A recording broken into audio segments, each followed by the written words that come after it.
간소는 글리코겐이나 다양한 영양소가 저장될 수 있는 굉장히 중요한 이런 곳이기 때문에 그런 영양소가 저장될 수 있는 장소 잘 알고 계시죠? 간과 근육이거든요. 근데 농담처럼 말씀드렸지만 간의 크기를 그 영양소를 저장하겠다고 키울 수는 없어요. 간을 키울 수 있는 방법이 있긴 합니다. 지방간을 만드시면 되는데 그 부분은 긍정적인 이런 방향성은 아니잖아요. 오히려 문제가 될 수 있는 이런 요소이기 때문에 피로의 개선, 또 수면 건강하고도 굉장히 연결이 되어 있고 이 근육이 굉장히 다양한 이런 에너지를 소비하기 때문에 체지방 조절적인 측면, 또 우리 근육을 근골격계다 이렇게 이야기하죠. 그래서 근골격계적인 건강의 측면에서도 도움을 줄 수 있다. 그래서 결론적으로 사실은 뭐 핵심 키워드는 이거죠. 문제는 하나가 아니고 모든 건강과 관련된 이런 문제들은 서로 연결되어 있다라는 이런 부분들을 이번에 아카데미의 교육을 통해서 좀 느끼셨으면 좋으실 것 같아요. 굉장히 다양한 것들이 하나의 문제가 아니라 상호 연결되어서 서로 영향을 주고받는다라고 하는 이런 부분들이 이번 5주차에 있어서의 진행되는 아카데미에서 이제 관통되는 굉장히 중요한 메시지다라고 말씀을 좀 드리면서 근육 건강 관련 맞춤 영양 성분 좀 한번 살펴보도록 할까요? 제가 좀 이미지를 빨리빨리 진행을 하려고 좀 묶어가지고 왔는데요. 이제 근육에 도움이 되는 이런 영양소가 있는데 여러 가지 다양한 영양소를 이렇게 좀 정리를 했어요. 첫 번째 파트는 근골격의 그 자체를 구성하는 데 도움이 되는 영양소. 근데 이제 근육 건강적인 측면에서도 근골격계를 구성하는 것 말고 또 그 외적인 부분이 있겠죠. 이 근골격계가 내는 기능적인 측면을 돕는 영양소들이 있습니다.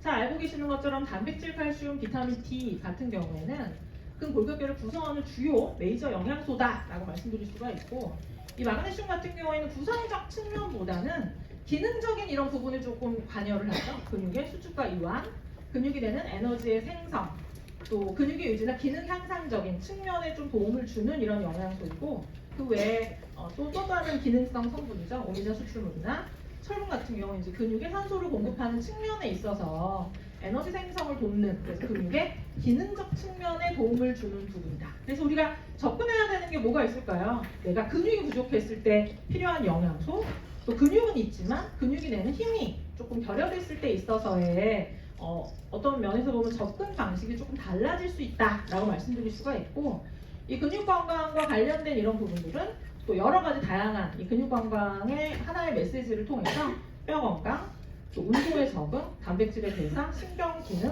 에너지 대사 그리고 더 나아가서는 호르몬 조절적인 이런 측면까지 연결이 될 수 있다라는 이런 부분. 그래서 건강 자산의 굉장히 중요한 부분이죠. 이제 활동성을 위한 첫 번째 킥 팩터입니다. 근육과 관련된 이런 부분 좀 한번 살펴보도록 할까요? 이 근육이 하는 이런 부분은 구조적인 안정성과 운동 기능성의 핵심적 측면을 조금 담당을 하고 있어요. 그래서 굉장히 재미있는 이제 건물과 관련돼서 이렇게 좀 보여드리고 있는데 나의 몸을 구성하는 핵심 축, 크레인의 역할을 누가 할까요? 뼈가 담당을 하겠죠. 근데 오롯이 뼈만 나를 지탱해서 세우는 게 아니거든요. 이 크레인이 안정적으로 좀 잘 지지되기 위해서는 무언가 축이 제대로 잘 고정돼서 바람이 불어도 흔들리지 않도록 고정하는 이런 부분들이 굉장히 중요한데 그런 역할을 단백질, 말 그대로 근육이 역할을 한다. 또 뼈의 기능적인 이런 안정성적 측면뿐만이 아니라 이제 관절 기능을 안정화하는 측면에서도 근육이 너무너무 중요한 역할을 하죠. 그래서 근육을 키우기 위해서 우리가 뭘 해야 될까요? 우리가 너무나 열심히 여지껏 잘 실천하고 있는 이제 겉모닝과 관련된 부분이죠. 단백질, 아미노산 대사와 관련된 부분 한번 보도록 할까요? 이미 많은 리더님들 너무나 잘 알고 계시는 거예요. 여기 핵심 아미노산 풀부터 조금 시작이 됩니다. 내가 단백질을 섭취하시게 되면 내가 섭취한 단백질은 먹었다고 끝이 아니다 라고 말씀을 좀 드렸죠. 소화의 과정을 통해서 아미노산이라고 하는 작은 단위로 쪼개져서 나의 몸 안에 들어오게 되는데 쪼개진 그 아미노산이 그럼 근육으로 바로 가나요? 그렇게 근육으로 보내면 너무너무 좋겠지만 우리가 또 놓쳐서는 안 되는 것이 있는데 탄단지 이 세 가지는 뭐죠? 매우 중요한 열량 영양소거든요. 그래서 이 열량이 부족하면 얘가 내가 생각한 것만큼 근육으로 잘 전달되지 않을 수도 있다 라는 굉장히 중요한 한 가지를 또 기억을 하셔야 되고 두 번째 기억하실 게 있습니다. 그러면 내가 탄단지 열량을 부족하게 섭취했고 더 나아가서 심지어 단백질도 안 먹었어 라고 하면 어떤 일이 벌어질까요? 우리 몸을 굉장히 다양한 어떤 요소들로 단백질이 채우고 있는데 말 그대로 이제 외인성 급원이 내가 음식을 섭취해서 단백질이 들어오지 않았을 때 이제 경우를 좀 생각을 해보셔야 되는 거예요. 이제 먹으면 아미노산은 풀을 채운다라고 얘기했는데 이 풀이 고갈됐을 때에 있어서의 어떤 과정을 좀 생각을 해보셔야 되는 거죠. 이제 풀이 고갈됐어요. 풀장에 물이 다 빠졌거든요. 그러면 그냥 풀장이면 그 풀이 뛰어들어서 수영을 안 하면 되겠지만 나의 몸이라고 하는 이런 부분들은 이 풀이 고갈됐으니까 더 이상 내 몸을 유지 교체하지 마 이런 일이 일어날까요? 머리카락도 자라지 말고 손톱도 자라지 말고 올 스톱 단백질이 모자라 풀이 고갈됐어 그게 아니죠, 그렇죠? 이거는 내가 원하던 원치 않던 이런 과정들이 계속 진행이 되기 때문에 이 아미노산의 풀이 외인성 급원을 통해서 채워지지 않으면 무슨 일이 벌어진다? 여기 있죠. 다른 경로가 있어요. 내인성 급원. 내인성 급원은 뭘까요? 내 몸 안에 있는 것을 분해해서 씁니다. 내 몸에 있는 것을 분해해서 써요. 내인성 급원의 소실이 있게 된다. 체단백질의 분해로 인해서 이 아미노산을 사실은 이 아미노산 풀을 채우는 이런 문제가 발생할 수 있다라는 것. 그래서 겉모닝을 하는 이유는 그거예요. 아침부터 시작을 해서 저녁부터 아침까지 굉장히 긴 기간 동안에 있어서의 공백이 있기 때문에 그 공백에 있어서 혈중 아미노산의 농도를 채우는 이런 측면, 전체적인 아미노산 밸런스, 우리가 어떤 전체적인 식사의 패턴을 놓고 봤을 때 너무나 잘 알고 계시겠지만 한국 사람들의 음식 섭취 패턴을 보면 단백질의 섭취를 굉장히 한 끼니에 혹은 심지어 한 끼면 그나마 괜찮은데 일주일에 막 그쵸 주말에 단백질을 다 채우고 오셨잖아요. 막. 열심히 주중 동안 못 먹었으니까 열심히 먹어서 채운다. 그러면 이 단백질의 아미노산 풀을 주말에만 채우고 일주일 내내 그걸로 쓴다? 사실 그거는 아니다. 왜?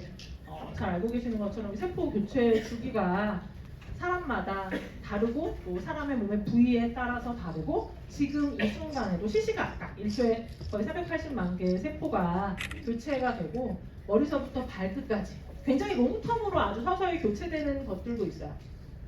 하지만 굉장히 빠른 시간 내에 생각보다 미점막이나 혈액 세포 같은 경우에는 굉장히 빠른 시간 내에 교체가 되기 시작하기 때문에 미점막 같은 경우에 그 점막을 모두 교체하는데 뭐 2시간 30분 정도 걸릴 정도로 피부는 4주에 턴오버 주기를 가지죠. 근육은 사실 굉장히 우리 몸을 많이 구성하고 있기 때문에 오랜 시간이 걸리기는 하지만 끊임없이 유지 교체가 되기 때문에 이 유지 교체되는 시기에 있어서 이 부분을 구성하는 영양소가 부족하게 되면 이제 그 부분에 있어서의 어떤 부족으로 인한 결핍, 영양적인 고갈, 그 기능적인 이런 부분들이 제대로 잘 진행되지 않는 이런 문제가 발생할 수 있다는 것 기억해 주시면 좋으실 것 같고요. 근육이 부족해서 말 그대로 이제 유지 교체가 되지 않아서 일어나는 문제, 근육량 감소에 따른 신체 기능의 약화에 대한 이런 부분도 아마 겉모닝을 교육을 하면서 굉장히 많이 조금 진행을 했는데 다시 한 판으로 조금 정리해서 설명을 드리면 나이가 들면 사실은 팔다리나 이런 부분들이 가늘어지지는 않죠. 그래서 겉으로 보기에는 굉장히 멀쩡해 보이지만 굉장히 다른 팔이잖아요. 동일한 팔뚝이지만 여기는 근육이 많은 팔뚝, 여기는 근육 대신 뭐가 지방으로 가득 채워진. 그래서 남성분들 같은 경우에는 예전에는 다 이게 근육이었는데 이게 다 지방으로 변했다 라고 이야기 하시잖아요. 그거는 뭐랑 똑같다? 물만 먹어도 살이 찐다. 이거랑 비슷하다. 농담처럼 이렇게 말씀을 드렸죠. 지방과 단백질은 구조적으로 이제 단백질 같은 경우는 질소를 포함하고 있기 때문에 그 영양소를 구성하는 어떤 물리적인 구조 그 안에 있는 구성 자체가 다르기 때문에 근육이 지방이 될 수는 없어요. 그러니까 뭐가 가능하죠? 지방이 근육이 위축됨으로 인해서 소비되는 에너지의 효율이나 이런 부분들이 떨어짐으로 인해서 잉여된 지방이 추가적으로 더 쌓인 것이다. 너무나 잘 알고 계시는 것처럼 그렇게 이해하시면 좋으실 것 같고, 근데 그러면 그냥 겉모습은 괜찮으니까 뭐가 다른가? 그렇지 않죠, 그렇죠? 이 근손실이 있게 되면 신체 활동과 운동에 대한 이런 부분의 감소로 인해서 여러 가지 문제가 생길 수가 있죠. 낙상이나 골절의 위험이 증가할 수가 있고, 관절 기능이 약화되거나 기초대사량이 감소되거나, 또 극단적으로는 면역력이 감소되거나 대사와 관련된 근육으로 시작했는데 또 만성질환과 관련된 이런 부분들이 근손실과 관련된 이런 위험 요인으로 나오는 것을 바로 확인하실 수 있으실 것 같습니다. 만졌을 때는 똑같은데 달라진 부분을 어떻게 알 수 있나요? 사실은 요거는 한번 해보면 좋겠지만 이 오디토리움의 특성상 사실은 앞에 이제 테이블을 다 놓고 있으시기 때문에 하시기는 좀 어려우신데 집에 가서 한 번쯤 해보시기를 추천을 드릴게요. 운동 기능과 관련된 이런 부분을 확인할 수 있는 거거든요. 그냥 의자에서 단순히 앉았다 일어나시면 되는데 앉았다 일어나실 때 그냥 일어나시는 게 아니고요. 한 다리로 일어나시는 거거든요. 한 다리로. 한 다리로 어떻게 일어나실 수 있어요? 앉았다가 요 한 다리만 지탱하고 이렇게 일어나시는 거예요. 근데 또 뭘 사용하시면 안 되냐면 여기 지금 팔을 사용하지 않았거든요. 우리 이제 목욕을 하거나 어디 앉았을 때 막 이렇게 안 되니까 막 짚고 일어나시잖아요. 된다 안 된다? 안 된다. 팔다리를 사용하지 않기 위해서 이렇게 팔을 이게 뭐죠? 이렇게 X자로 감싸셨고요. 다리 힘으로 일어나시는 거예요. 한쪽으로 한번 일어나 보시고요. 그 다음엔 어떻게 하셔야 될까요? 왼쪽으로 일어났으면 또 오른쪽으로도 한번 일어나 보셔야 되는데 해보시면 깜짝 놀라실 거예요. 왜냐면 일어나기가 생각보다 힘들어요. 막 휘청휘청하면서 일어나실 거예요. 그리고 또 뭘 보셔야 되냐면 왼쪽과 오른쪽의 균형을 보셔야 돼요. 우리 물론 인바디를 하지만 인바디를 통해서 몸 안에 있어서의 어떤 근육이나 이런 부분도 봐야 되지만 기능적인 측면 내가 근육이 있지만 이 근육이 제대로 잘 작동이 되느냐 힘을 제대로 내느냐에 대한 이런 부분 한번 해보시면 좋으실 것 같고 앉아서 안 된다라고 한다면 그 목욕탕 의자 아시죠? 훨씬 낮아요. 그거는 절대로 한 다리로 일어나실 수가 없어요. 두 다리로. 목욕탕 의자에서 내가 누군가를 지탱하거나 잡지 않고 두 다리로 일어나는 거 이게 이제 운동 기능이 더 저하됐을 때 한번 확인하는 거거든요. 한 다리로 일어나는 게 안 되면 두 다리로 일어나 봐라. 그래서 해보시면 좋지만 오늘 시간 관계상 오늘 이거 숙제예요. 집에 가서 나의 양다리에 있어서의 근육에 대한 이런 부분이 어떠한지에 대한 이런 부분 한번 좀 재미삼아 해보시면 좋으실 것 같고 이런 부분을 도대체 왜 해야 되냐 알고 계시죠? 이 근육은 단순히 근육으로 끝나는 것이 아니고 나의 활동성에 대한 이런 부분으로 끝나는 것이 아니고 이 근육은 호르몬을 분비하는 기관이에요. 마이오카인이라고 해서 이 근육에서 이제 호르몬이 분비된다. 그래서 근육 호르몬과 관련된 이런 부분들은 여기 리더님들이 아마 이전의 교육을 통해서 아마 많이 알고 계실 거고 요 근육과 관련돼서 이제 연결해서 우리가 알아야 되는 것은 뭘까요? 사람이 생각보다 호르몬에 의해서 조정받으면서 건강 또 여러 가지 다양한 기능적인 부분들이 지탱이 된다. 우리 몸 안에 있어서의 내분비 시스템을 좀 한번 살펴보도록 할까요? 뇌부터 시작을 해서 뇌에 있어서의 가장 핵심적인 부분, 뇌와 수체와 시상하부, 또 흉선이나 췌장, 갑상선이나 부신, 난소와 고환 이거는 이제 아래쪽은 생식적인 기능을 담당하고 있는 이런 내분비 기관이죠. 또 근육도 내분비 기관의 한 축으로서 굉장히 중요한 역할을 한다라고 말씀을 드렸는데 이제 오늘의 주제는 또 근육으로 넘어서서 호르몬에 대한 이런 부분을 좀 살펴보도록 할 거예요. 첫 번째 남성 호르몬입니다. 이 남성 호르몬은 남성의 건강과 남성다움 또 여성 매력들이 많으셔서 그래 이럴 수 있지만 이성과 열정 남성들이 가지는 이성과 열정이 있잖아요. 굉장히 이상한 곳에 집착을 하면서 이걸 안 지고 끝까지 싸우려고 하는 이런 어떤 이 열정 이게 여성들은 이해하기가 어려운데 이게 어디서부터 기인하냐면 남성 호르몬으로부터 기인한다라고 이야기를 합니다. 또 알고 계신 거 뭐가 있죠? 남성이 여성에 비해서 근골격계 건강이 훨씬 좋죠. 뼈를 튼튼하게 근육 형성에 필요한 이런 단백질 대사의 조정을 이 남성 호르몬이 컨트롤을 해요. 적혈구 생성에 있어서도 굉장히 중요한 역할을 하고요. 또 한 가지 이 남성다움의 어떤 특징에 있어서 또 보셔야 되는 것 키가 자라고 힘이 세지도록 도와주는 역할을 하고요. 또 남성다움의 상징이죠. 이 고환이 커지는 이런 나이를 조금 살펴보셔야 되는데 이 부분은 어디랑 연결될 수 있을까요? 어린이의 성장과 관련된 이런 부분 살펴봐야 되겠죠? 어린이 성장과 관련돼서 초등학교 저학년인데 유고환의 사이즈가 커지기 시작을 한다?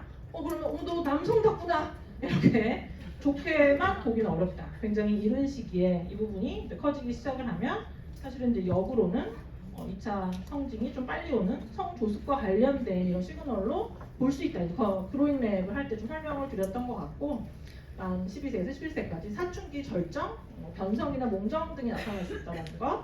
남성 호르몬 또한 여성 호르몬처럼 나이가 들면 들수록 이런 줄어드는 이런 패턴을 보여요. 근데 남성 갱년기라는 말은 아마 한 번도 안 들어보셨을 거예요. 근데 남성 또한 갱년기가 있다. 호르몬의 수준이 떨어짐으로 인해서 생겨나는 신체적, 정신적 변화를 갱년기라는 이런 관점으로 봤을 때 이 남성 또한 굉장히 이른 시기부터 호르몬의 농도가 서서히 줄어들기 때문에, 근데 물론 여성보다는 아주 가파르지는 않죠. 그래서 남성의 어떤 노화로 인해 생겨나는 호르몬적인 어떤 이슈의 문제이다라고 이해하시면 좋으실 것 같고, 그런 부분들이 환경적인 요인, 음주나 흡연, 스트레스나 비만과 관련된 이런 요인으로 인해서 더욱더 악화되거나 심화될 수 있다라는 것을 기억하시면 좋으실 것 같습니다.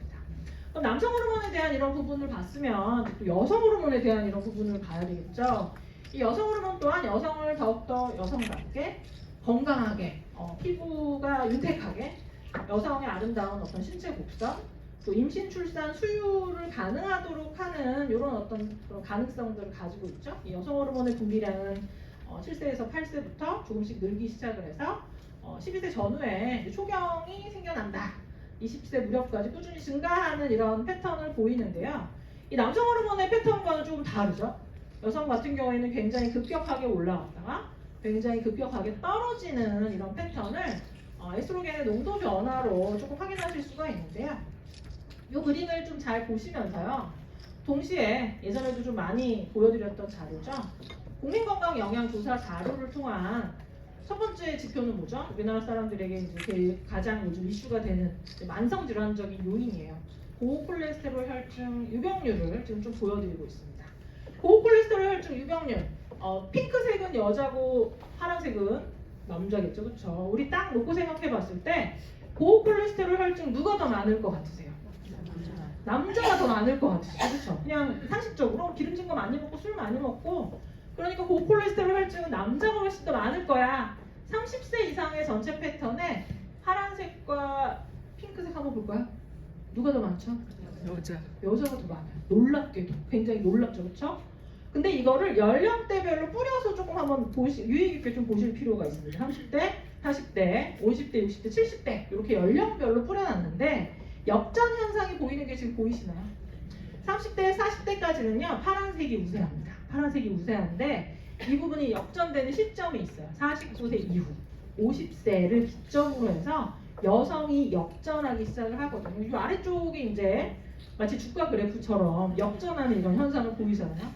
그래서 전체적인 패턴을 보면 딱 이 시점을 토대로 해서 여성이 앞서 나가고요. 우리 이 전체적인 숫자를 확인할 때는 이 면적으로 확인하는데 면적의 측면에 누가 더 많죠? 여성이 훨씬 더 많아요. 그래서 패턴적인 이런 측면에서 고콜레스테롤 혈증 여성의 역전으로 인해서 전체적으로 가지는 이런 위험도는 여성이 훨씬 더 위험하다 생각보다.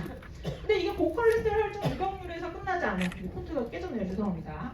허리둘레와 관련된 이런 부분도 한번 볼까요? 허리둘레를 기점으로 한 비만율이에요. 비만율, 남성이 월등히 높습니다. 근데 그러면 이 남성이 월등히 높고 그냥 끝나느냐? 사실은 이것도 그렇지 않아요. 이 10대, 30대, 40대, 50대, 60대 이렇게 패턴별로 보면 또 이렇게 보이시나요? 이거는 근데 사실은 시차 공격이기는 해요. 갱년기 이후에 여성이 바로 남성을 추월하지는 못하고요. 시간차 공격이죠. 10년 정도가 되면 여성이 이제 압도를 하게 되거든요. 압도를 하게 돼요. 그래서 이때 맨날 제가 오프라인 교육을 할 때 농담처럼 하는 내용이 있어요. 60대 이전에는 말로만 싸워서 이길 수 있지만 60대가 넘어가게 되면 말로만 싸우지 않고 몸으로 싸워도 내가 이길 수가 있다. 몸무게가 훨씬 더 많이 나가기 때문에 밀어뜨린 다음에 이렇게 물러버리면 된다. 이렇게 말씀을 드렸죠. 그렇죠? 그래서 우리나라의 어떤 비만과 관련된 패턴을 뭐라고 이야기하냐면 우리나라 대한민국의 비만은 젊은 남성과 나이 든 여성이 주도해서 이끌어 나가고 있다. 이렇게 말씀을 드렸죠. 그래서 고콜레스테롤 혈증, 비만 유병률 또 다른 한 축입니다. 고혈압 유병률도 한번 살펴보도록 할까요? 이 고혈압 유병률 같은 경우도요. 60대가 되면 여성이 남성하고 비슷해져요. 그래서 어떤 면에서 보면 근골격계적인 이런 어떤 취약성, 여성들이 근육이 작고 근육이 내는 어떤 에너지적인 이런 측면이 부족하기 때문에 이제 그로 인한 좀 문제, 잉여된 만성질환적 요인이 많을 수 있는 이런 요인 말고도 이제 호르몬적인 다양한 이슈. 그래서 여성이 지금 당장 남성보다 건강상의 어떤 우위에 있는 것 같지만 결론적으로 이 시기에 있어서의 관리를 제대로 하지 않으면 훨씬 더 취약할 수 있다라고 하는 이런 내용들을 이 자료를 통해서 조금 살펴보면서요. 그래서 여성 호르몬 에스트로겐에 대한 이런 부분 조금 재미있는 또 내용을 좀 살펴보도록 할까요? 이 에스트로겐은 어떻게 작용을 하는 걸까요? 이 에스트로겐은 알고 계시는 것처럼 내분비 기관에서 분비돼서 혈액을 통해서 이렇게 전파되죠.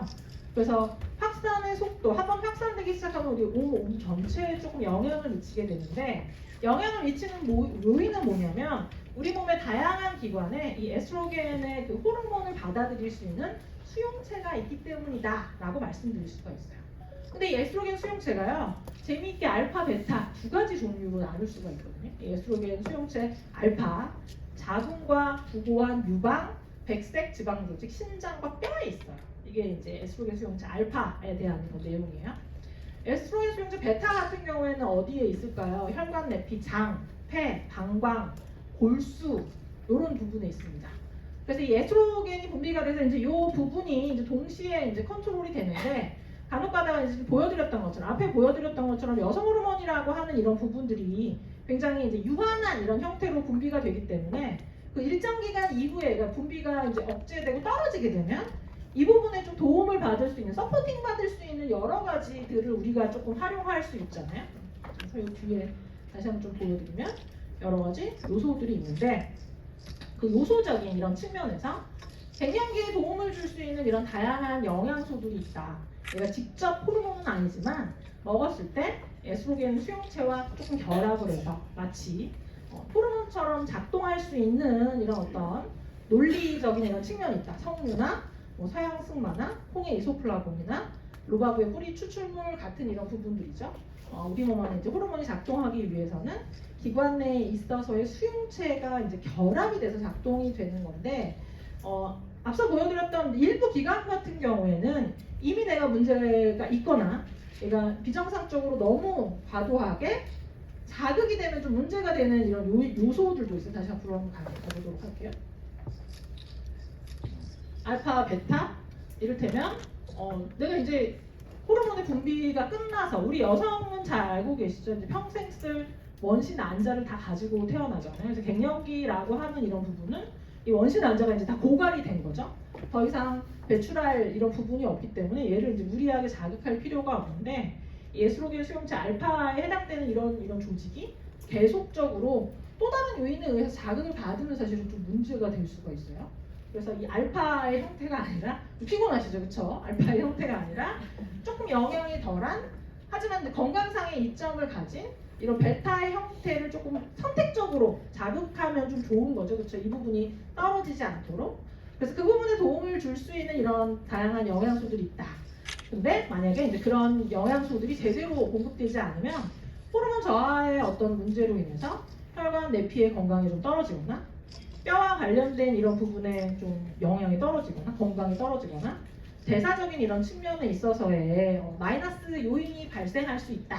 이런 부분들 조금 기억을 해주시면 좋으실 것 같고요. 그래서 전립선, 갱년기 여성 건강과 관리에 도움이 되는 이런 영양 성분이죠. 전립선 건강에서는 소팔메토와 네트루트 추출물, 이런 배뇨와 관련된 전립선 건강에 도움을 주는데 도움이 되는 영양소들이죠. 이 갱년기 여성 건강적인 측면에서는 루바브, 뿌리 추출물. 갱년기에 도움을 주는 이런 영양소, 앞서 설명드렸던 것처럼 이 리셉터를 자극해서 이제 특히나 이 루바브 뿌리 추출물 같은 경우에, 또 우리가 누트라이트적인 이런 식물 영양소, 이소플라본, 루바브 뿌리 추출물, 이런 어떤 영양소들은 어디를 활성화한다? 에스트로겐, 베타를 선택적으로 활성화해서, 사실은 그래서 이런 루바브 뿌리 추출물이나 이런 부분들 질문 굉장히 많이 하세요. 나의 유방에 문제가 있는데, 혹은 자궁에 분종이 있는데 이 부분을 섭취하는 이런 부분에 있어서 의사분께 여쭤보면 먹지 말라고 대부분 이야기를 한다.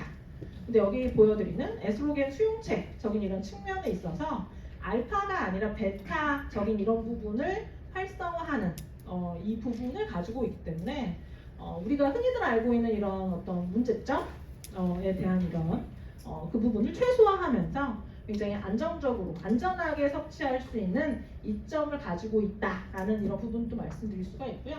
또 갱년기 평가와 관련된 이런 세부 항목에 있어서도 굉장히 긍정적인 결과들을 가지고 있죠. 그래서 기능성을 높이면서 안전성을 극대화한 이런 원료들이 여성 호르몬적인 이런 부분을 케어하는 이런 차원에서 활용된다라는 이런 부분 좀 말씀드릴 수가 있고요. 이것도 우리 학교 수업은 아니지만 재미있는 수학을 한번 해보도록 할까요? 1 더하기 1 더하기 1 이 세 가지는 뭘까요? 뭘까요? 황당하지만 100이에요. 1 더하기 1 더하기 1은 100이다. 바보 아니야? 3 아니야? 이걸 왜 사진 찍고 계시죠? 이거 그냥 재미로 넣은 건데 뭐 사진 찍으실 필요가 없어요. 1 더하기 1 더하기 0 혹은 1 더하기 0 더하기 1 혹은 0 더하기 1 더하기 1 이건 뭘까요? 맞아요. 0이에요. 눈치채셨죠? 왜 0일까요? 얘는 뼈 관절 근육이에요. 뼈 관절 근육인데 이 중에 하나라도 문제가 있으면 그것은 결코 100이 될 수가 없어요. 혹은 2가 될 수도 없어요. 0이에요. 뼈가 있고요. 이 뼈를 서포트하는 근육이 있어야 되고 이 뼈가 움직이도록 도와주는 관절적인 측면에 있어서의 건강 그 어느 것 하나 부족함이 있으면 이 부분 사실은 삶의 질적인 이런 측면에 굉장히 영향을 줄 수 있는 이런 부분이죠. 그래서 이 세 가지를 다 건강하게 다룰 수 있는 이런 컨트롤이 너무너무 중요하다라고 말씀을 드리면서 근데 안타깝게도 이 관절 근육 뼈는 노화에 의해서 사실은 나빠질 수밖에 없는 이렇게 퇴행성 질환이다라고 이야기를 하죠. 그렇죠? 퇴행성. 활용함에 따라서 나빠질 수가 있고 운동 기능의 문제 발생으로 인해서 활동이 제한됨으로 인해서 삶의 질이 굉장히 떨어질 수 있는 이런 어떤 요인들인데 지난번 시간에도 말씀드렸는데 취약층이 있어요. 나이가 들면 들수록 나빠진다. 또 남성, 여성 중에 누가 유전적으로 취약하다고요? 여성이 취약을 해요. 그리고 또 유전적인 소인, 약간 기능적인 문제가 있는 유전적인 소인이 있는 사람들은 취약하고요.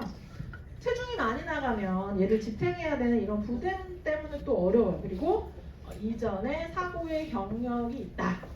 관절이나 이런 부분은 뭐 잘 알고 계시겠지만 혈관이 막 연골이나 인대에 연결이 되어 있지 않아요. 그래서 한번 얘가 소실이 되면 이전의 상태로 돌아가기는 어렵거든요. 더 나빠지지 않도록 컨트롤하는 그런 방법밖에 없어요. 그래서 그런 차원에서 관절과 뼈 건강 관리 하는 첫 번째는 뼈의 건강을 높일 수 있을 때 어떻게 극대화해서 높여놓자. 교육할 때는 뭐라고 쉽게 설명을 드리냐면 우리가 평생 올라가야 되는 산이 있는데 그 산에 올라갔다가 결국 내려와야 되는데 그 산에 어떻게 올라가야 되느냐? 높은 산을 올라가야 돼요. 낮은 산 아니고요. 동네 뒷산 이런 산 아니라 에베레스트 산 정도까지 아주 높이 올라가셔야 되고요. 또 두 번째는 어떠냐면 천천히 내려오셔야 돼요. 산에 내려갔다가 자동차 타고 쭉 내려온다거나 뭐 엘리베이터 타고 쭉 내려온다거나 혹은 막 달려서 내려오는 게 아니라 천천히 내려오셔야 되는데 이 두 가지 방법에 다 워킹하는 것이 뭐냐면 뼈 건강에 도움이 되는 뼈를 구성하고 구성이 다 끝났는데 왜 먹어야 돼? 이렇게 생각하실 수가 있는데 잘 알고 계시는 것처럼 혈중 농도에 따라서 뼈 속에 저장되어 있는 이런 칼슘이나 뼈를 구성하고 있는 이런 조직들이 혈액으로 용출돼서 소비될 가능성이 있기 때문에 지금 나 뼈를 형성하는 시기 아닌데 그럼에도 불구하고 드셔야 돼요. 높이 올라가고 천천히 내려오기 위해서. 그래서 뼈 건강과 관련된 여러 가지 영양소들 나와 있고요. 또 한 가지는 뼈만 중요한 게 아니다. 관절 건강도 너무너무 중요하죠. 내가 만약에 뼈만 있다라고 한다면 굉장히 로봇처럼 움직일 수밖에 없어요. 이렇게 막 구부리고 막 이런 게 막 전혀 안 되겠죠. 아주 능동적인 이런 활동이 좀 안 되실 수가 있기 때문에 인간이 하는 여러 가지 활동들을 아주 자유자재로 또 오랫동안 삶의 질을 유지하면서 하시기 위해서는 이런 영양소들, 글루코사민, MSM, 보스벨리아, 오미자 수출물, 이 오미자 수출물 같은 경우에는 기능성을 하나 더 득했다라고 말씀을 드렸죠. 근육이 내는 힘적인 측면이 아니라 관절 통증을 감소시키고 관절의 기능을 향상시키는 이런 또 다른 인체 적용 시험을 또 다 이렇게 득해서요. 이 오미자 수출물 또한 근력, 적인 측면 외에 관절 건강에 대한 이런 부분까지도 조금 추가적인 기능성을 얻게 되었고요. 그래서 두 번째 팩터는 뭘까요? 나름 이렇게 써봤어요. 뼈의 속사정은 어떻게 겉으로 드러나지 않아요. 나의 끓고 있는 이 속은 겉으로 드러나지 않잖아요. 내가 막 속이 부글부글 끓어도 이게 얼굴에 드러나면 하수죠, 그렇죠? 뼈 또한 그래요. 이 뼈 또한 뼈가 굉장히 많이 나빠지기 이전까지 결코 문제가 드러나지 않는다. 근데 이렇게 굉장히 많이 진행되면 어떻게 될까요? 아주 작은 자극에 의해서도 뼈가 골절이 되는데 뭐 이건 잘 아시죠? 이런 시나리오는 할머니나 어르신들이 막 무서운 굉장히 어려운 어디 뛰어내리시거나 막 이렇게 뭐 아주 심한 운동을 하셔서 뼈가 부러지는 게 아니라 침대를 내딛다가 요즘 같은 때 몸이 경직되죠. 근육이 경직되었고 관절의 어떤 기능이 조금 굉장히 제한적이어서 잘못 다리를 디뎠는데 골절이 되는 거죠. 골절이 되는데 또 그냥 똑 부러지시는 게 아니라 뼛속이 이미 굉장히 많이 비어 있기 때문에 그런 경우에는 뼈가 바스러진다 라고 표현을 하잖아요. 철심을 박아서 이어야 할 정도로 뼈가 바스러진다. 그래서 그런 부분이 일어나는 이유, 뼈는 콜라겐과 미네랄이 연결되어 있는 일종의 망상 조직이기 때문에 그래요. 이거 너무나 잘 알고 계시죠? 우리 몸 안에 있는 거의 대부분의 칼슘은 어디 들어있다고요? 뼈하고 치아에 거의 90%가 들어있어요. 나머지 1%는 우리 어디 들어있죠? 혈액. 이 모든 사람들이 다 알고 계시는 내용인데 여기서 또 중요한 거 한 가지 99%의 칼슘과 1%의 칼슘 중에 어디가 더 중요하다? 1%가 더 중요해요. 왜? 혈중의 칼슘 농도는 근육의 수축과 이완을 조절하는 능력을 발휘해요. 그래서 칼세미아, 하이포칼세미아, 혈중의 칼슘 농도를 가지고 실제 건강과 관련된 이런 부분은 측정하기도 하거든요. 정상적인 경우에는 혈중의 칼슘 레벨이 너무 비정상적으로 높아지거나 낮아지지 않아요. 왜냐하면 식이섭취가 부족하면 뼛속에 있는 부분을 묻지도 따지지도 않고 바로 빼요. 그래서 이 부분이 아주 급격하게 고갈될 수 있는 시기가 언제일까요? 여성들 같은 경우에 임신 시 제대로 안 먹었을 때 나의 뼈의 부분을 유지하는 것 측면 외에도 아이를 만드는 과정 가운데 있어서 필요한 이런 영양소를 쑥쑥쑥 빼서 이제 아이에게 주기 때문에 그래요. 또 게다가 그런 영양소의 이동은 예전에도 한번 말씀드렸던 것처럼 영양소의 이동적인 이런 측면을 보면 어떤 것은 확산이에요. 높은 곳에서 낮은 곳으로 흘러들어가는 부분들이 있고요. 하지만 여기 지금 설명드렸던 칼슘이나 이런 미네랄 같은 경우에는 좀 부수적인 내용인데 능동적으로 이동이 돼요. 수용체에 의해서 엄마가 부족해도 아이에게 전달하는 것이 우선이기 때문에 엄마가 부족하면 뼛속에 있는 부분을 녹여서 능동적으로 아이의 몸에 전달하는 이런 어떤 형태의 영양소 전달 체계가 이루어진다. 그래서 어떻게 해야 될까요? 좀 많이 섭취하는 게 필요해요. 한국 사람들의 경우에 있어서는 칼슘 섭취를 사실은 많이 안 하고 계시는 거 알고 계시죠? 많이 먹어요 이러면서 이제 멸치를 많이 이야기하시는데 이 멸치 같은 경우 굉장히 치명적인 문제가 있어요. 무슨 치명적인 문제가 있냐면 다 아시는 내용이기 때문에 좀 빨리 얘기하는데 나트륨이 많이 들어있기 때문에 칼슘의 흡수적인 이런 측면에 있어서 흡수를 방해하는 역할을 해요. 짠 어떤 이런 부분들 나트륨 때문에 또 한 가지 우리 멸치를 어떻게 먹죠? 많은 리더님들이 멸치가 칼슘의 보고인 이유는 뼈채 먹는 생선이기 때문에 그렇거든요. 근데 어떻게 하냐면 뼈는 안 드세요. 멸치를 끓는 물에 두글두글 끓여가지고 뭘 얘기하냐면 이제 바닷물을 띄워놓았던 멸치의 떼국물이죠. 떼국물을 물에 뺀 다음에 나머지 내가 진짜 먹어야 되는 뼈는 어떻게 하죠? 그건 버리시거든요. 그럼 그 국물에 칼슘이 있을까요? 거의 없어요. 거의 없어요. 정말 먹어야 되는 칼슘은 안 먹고 나트륨과 멸치의 떼국물을 가지고 국물을 먹는다. 그래서 필요한 이런 부분에 있어서 섭취가 좀 제대로 안 되는. 근데 또 반대로 이런 나트륨뿐만이 아니라 인의 섭취도 굉장히 많이 하고 있잖아요. 가공품이나 이런 것들 많이 먹으면 또 인을 많이 섭취하게 되는데 또 인 또한 칼슘 흡수를 방해하고 심지어 이제 몸 안에 있는 것을 빼내가는 이런 어떤 원료이죠. 그래서 어떤 시기적인 형태 우리가 섭취하는 이런 어떤 경향적인 측면을 놓고 보더라도 칼슘을 굉장히 부족하게 먹고 있고 이 부분을 조금 건강에 도움이 되는 이런 약, 이론 범위까지 끌어올려서 섭취해야 된다. 이 칼슘과 관련된 이런 부분 근육과도 좀 연결이 되어 있는데요. 칼슘 섭취량이 낮을수록 이 칼슘은 뼈 건강과 관련된 내용인데 무슨 상관이야? 라고 이야기하실 수 있는데 칼슘 섭취량이 낮을수록 근감소와 관련된 위험성이 높다라는 것이 좀 보고되고 있습니다. 2021년 뉴트리언트에서 이제 보고된 내용이죠. 혈중 칼슘 농도와 칼슘의 섭취량이 근감소와 굉장히 밀접한 연관성을 가진다. 부족하게 섭취하신 분들에 있어서의 근감소가 좀 심화됐다라고 이야기하고 있고요. 그래서 이제 굉장히 오래전부터죠. 대한골대사학회에서도 골다공증의 진단 및 치료 지침으로 여러 가지 영양소들을 좀 균형 있게 먹어야 된다. 뭐를 먹어야 된다? 칼슘만으로는 되지 않고 칼슘과 마그네슘과 비타민 D까지 함께 섭취하는 거, 이 골소실, 골절의 위험을 좀 낮출 수 있는 이런 방법이다라고 이야기합니다. 그래서 칼슘과 연결해서 또 우리가 알아야 되는 이런 영양소는 뭘까요? 너무나 잘 알고 계시는 영양소죠. 멀티플레이어 영양소, 비타민 D, 골다공증을 예방하고 칼슘과 인의 흡수와 이용에 도움을 드리고, 근데 또 비타민 D는 또 이렇게 뼈 건강과 관련된 이야기만 하면 너무 아쉽다, 섭섭하다 이야기를 하죠, 그렇죠? 면역적인 측면, 대사적인 측면과 굉장히 밀접하게 관련이 되기 때문에 앞서 이 호르몬도 수용체가 있어서 이 각각의 수용체에 호르몬이 닿아서 이제 그 기관에서 작동한다라고 말씀을 드렸는데 비타민 D도 마찬가지예요. 비타민 D를 이야기할 때 뭐라고 이야기하죠? 굉장히 다양한 많은 기관들이 뭘 가지고 있다? 비타민 D를 감지하는 수용체를 가지고 있다. 그렇죠? 다 알고 계신데 지금 처음 듣는 얼굴을 하시는 거잖아요. 비타민 D에 수용체가 있다. 면역적인 측면, 혈당 조절적인 측면, 이런 어떤 다양한 기관에 비타민 D의 수용체가 있기 때문에 우리 수용체가 있다는 것은 뭘까요? 무언가의 그 농도를 감지를 하면서 민감하게 작동을 하는 거거든요. 그래서 예전에 교육할 때 맨날 농담처럼 말씀을 드렸는데 우리가 옆집 애가 공부하는지 공부 안 하는지를 안테나를 세우고 관찰할 필요가 있나요? 없나요? 전혀 없어요. 우리 집 애만 관찰하면 되거든요.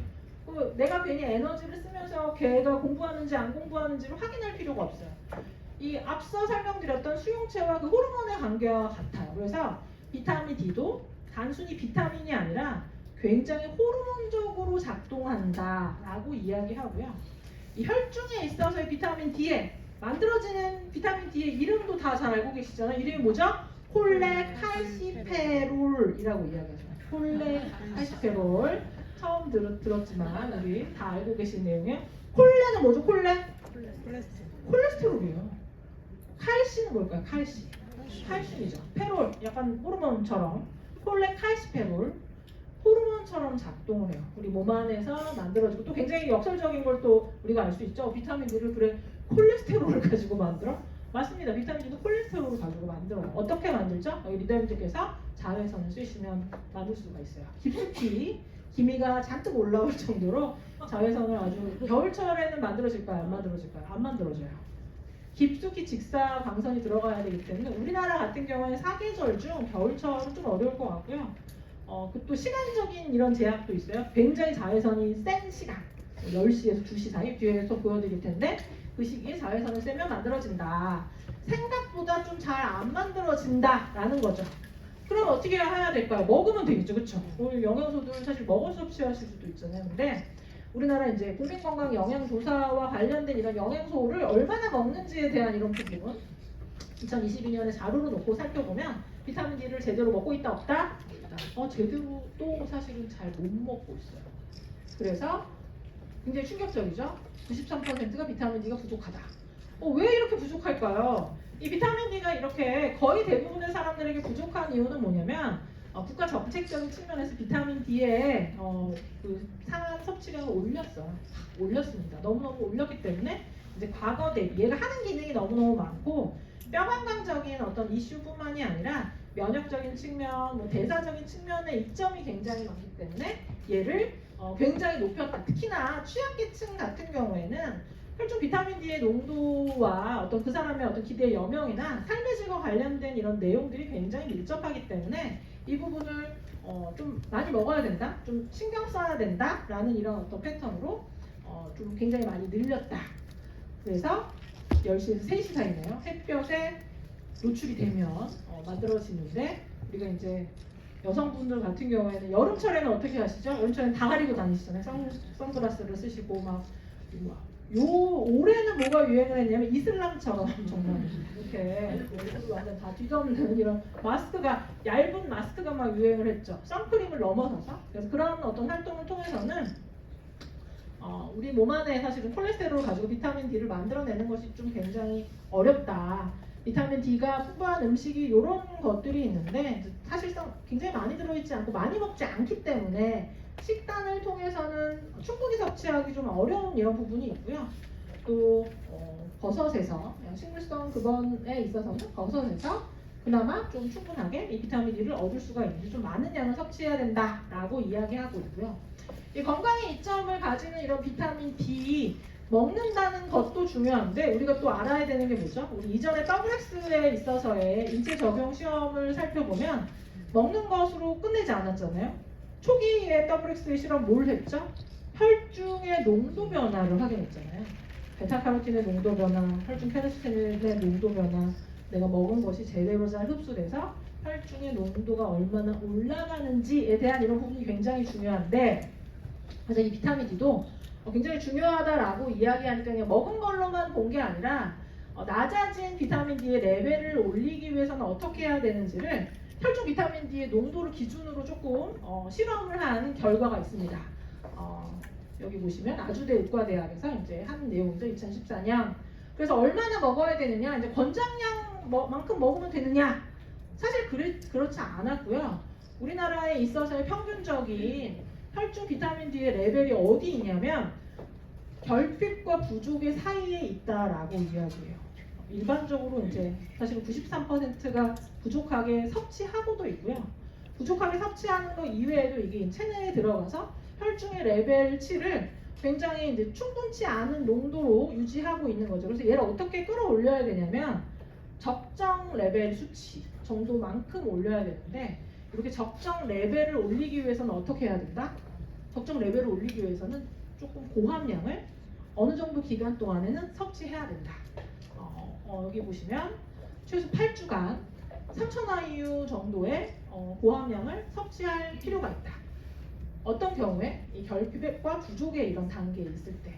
그래서 이제 비타민 D와 관련된 이런 부분들은 좀 고함량에 대한 이런 부분에 굉장히 많은 좀 니즈가 있으셨죠. 그래서 뉴트라이트 비타민 D도 함량을 조금 계속 높이는 이런 추세이고요. 이 비타민 관련돼서 그러면 단기간에 있어서의 섭취가 있을 테고, 또 나는 단기간 동안 섭취를 해서 얘를 끌어올리는 것이 아니라 계속 평소의 관리를 통해서 비타민 D를 매일매일 먹으면서 면역적인 관리와 뼈 건강의 대사적인 관리를 해야 된다라고 이야기할 때 또 다른 또 제한이 있어요. 앞서 보여드린 것은 국내에서 하는 실험이고, 비타민 D를 매일매일 섭취하는 것을 기준으로 했을 때 가장 안전하고 효과적이고 좀 이런 어떤 복용량이 어디이냐, 뉴트리언트나 여러 가지 뭐 엔도크린 소사이어티 내분비 학회의 어떤 기준이죠.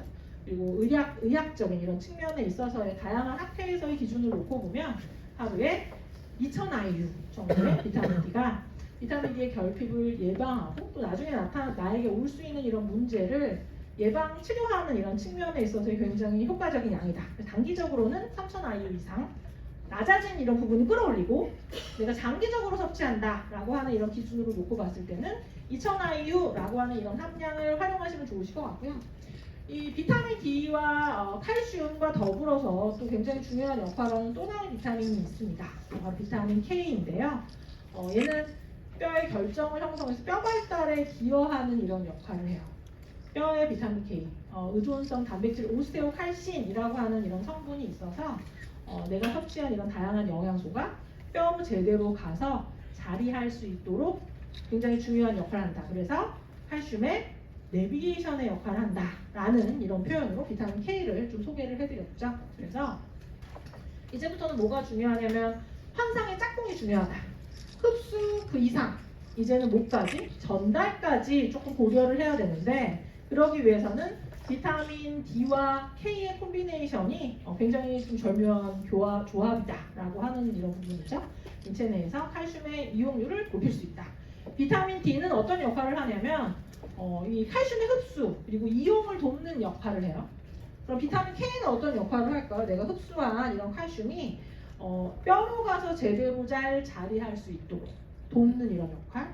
얘가 혈중의 농도만 높아지고 가야 할 곳에 안 가면 어떤 일이 벌어질 수 있을까요?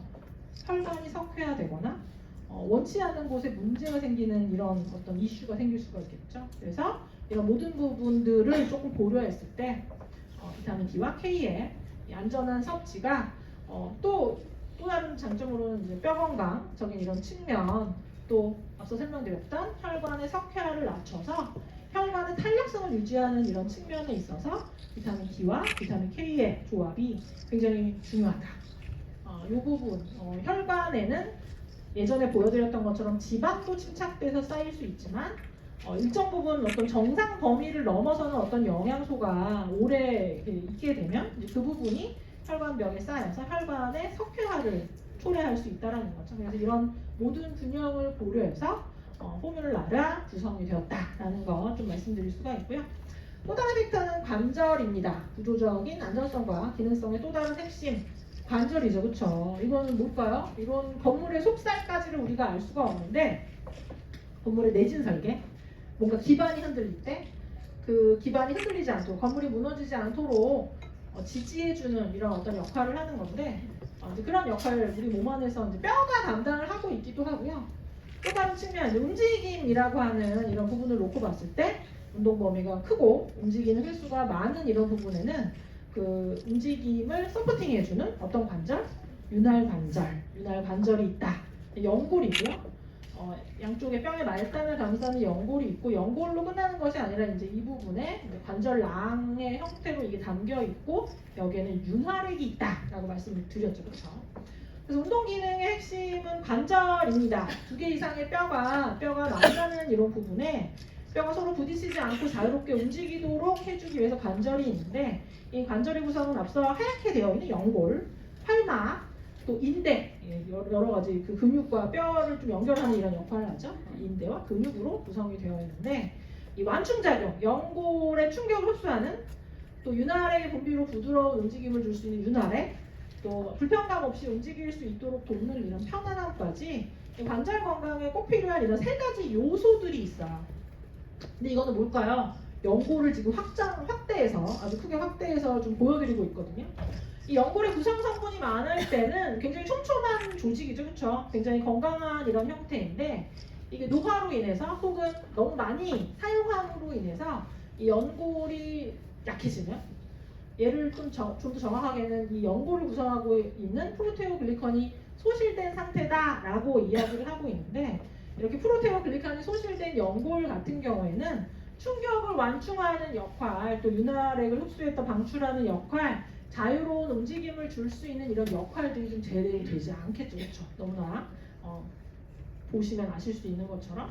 그래서 이런 프로테오글리칸의 합성 능력이 그러면은 관절에 문제가 생기는 그 나이 때부터 문제가 되느냐? 사실은 굉장히 이른 시기인 30대부터 프로테오글리칸의 합성 능력이 거의 절반 가까이 떨어지게 되고 또 관절을 구성하고 있는 또 다른 성분인 콜라겐의 이런 합성 또한 20, 30대가 되면 사실은 굉장히 이른 시기부터 굉장히 감소하기 시작을 해서 어떤 면에서 보면 관절 건강과 관련된 이런 문제 또한 굉장히 오랫동안 누적된 이런 문제가 사실은 결국에는 지탱하지 못하고 나타나는 것이다 라고 이해하시면 좋으실 것 같습니다. 그래서 글루코사민의 기능을 조금 살펴보면 관절과 연골의 구성 성분의 생합성에 사용되는 정보물질이다 라고 이야기를 해요. 뼈와 뼈 사이에 완충작용을 하는 연골세포의 생성을 촉진하고 연골세포의 파괴를 감소시키는 이런 역할, 또 더 나아가서 연골적 측면뿐만이 아니라 윤활액의 주성분으로서도 이 글루코사민이 작용을 한다라고 좀 말씀드릴 수가 있고 이 부분은 아까 보여드렸던 내용이죠. 연령대별의 프로테오글리칸의 합성 능력에 조금 변화를 살펴보면 30대가 되면 굉장히 빠른 수준으로 좀 줄어들게 된다. 이렇게 줄어드는 이런 합성 능력에 의해서 나이가 들면 더 이상 이것을 이제 많이 쓰면 그 부분이 메이크업되지 않고 이제 문제가 그대로 누적돼서 남는 거죠, 그렇죠? 퇴행성에 문제가 조금 생길 수 있다라고 말씀드릴 수가 있고, 그래서 이제 글루코사민이 도움이 되는 거죠. 합성이 제대로 되지 않기 때문에 합성이 제대로 되지 않는 이런 부분에 있어서의 보충 너무 중요한 거잖아요. 그리고 또 다른 한 축은 뭐냐면 그런 문제로 생기는 염증이죠, 그렇죠? 뭔가 자주 사용하고 얘가 기능적인 부분이 잘 되지 않으면 우리 몸은 보완적인 작용을 하게 되는데 어떤 역할을 하냐면 연골이 제 기능을 못하면 윤활액을 늘리거든요. 윤활액을 늘려요. 마치 관절 이런 부분이 땡땡 좀 부은 것처럼. 근데 이제 그 부분이 정체되어 있으면 이제 거기에 염증이 생기겠죠. 이 MSM이 하는 역할은 식이유황이라는 이름을 가지고 있는데 이 식이유황인 MSM이 하는 역할은 항염증, 염증과 관련된 이런 부분을 컨트롤해주는 역할을 합니다. 염증 반응을 억제해주는 이런 역할을 하는 거죠. 그래서 관절의 통증을 줄여서 편안함을 느낄 수 있도록 도와주는 역할, 이 MSM의 굉장히 중요한 역할이다. 그래서 이 MSM과 관련된 인체 적용 시험과 관련된 내용을 살펴보면 통증이나 경직도 전반